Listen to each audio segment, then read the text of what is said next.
Well, photographer Nicholas Price spent over a year with the men and women of Nellis Air Force Base in Nevada as they prepared for war, and the pictures that he has are so compelling and the access so rare for the Air Force that this collection has now been acquired by the Library of Congress. Catherine Herridge is in D.C. for us with some of these photographs. Really incredible stuff, Catherine. And you have some of the stories behind these photos as we look at them? Yeah, that's correct. That first photo, if we can just look at that again, is a woman, an African-American in the honor guard, and the photographer told me that he chose this as the signature picture because most people don't realize that about 20% of the Air Force now is women.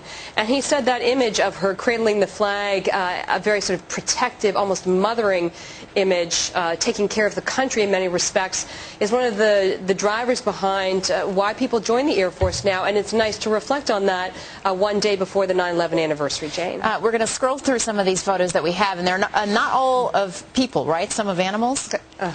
Well, one of the sort of funnier and unexpected pictures is this dog, and he's wearing what are called doggles. It has a very serious mission, though, because he's doing bomb detection, and the story that came out of this picture is that these people were deployed to Iraq shortly after it was taken, and the dog was in a Humvee with his trainer, and he kept pulling on the trainer's pant leg.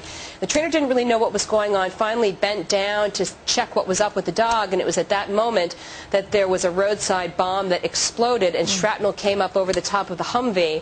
So in some ways the dog had sort of a second sense about what was going on, and by pulling the trainer down into that Humvee actually saved his life. Wow.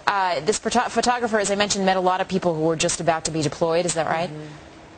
That's correct. About 350, and one of the more striking pictures in the collection is one that he calls the question mark. If you look at this picture here, you can see the storm clouds on the horizon, and if you look, you see sort of the curve of a question mark, and then the benches come down sort of into that tip of the question mark.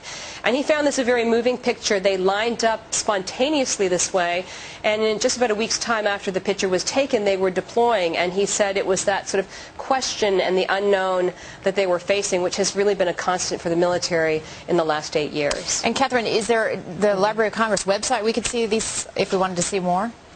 You know, that's a great question. I have to go look at that myself to see if it's actually up there. But starting in October, you should be able to see all of the pictures on some of the website.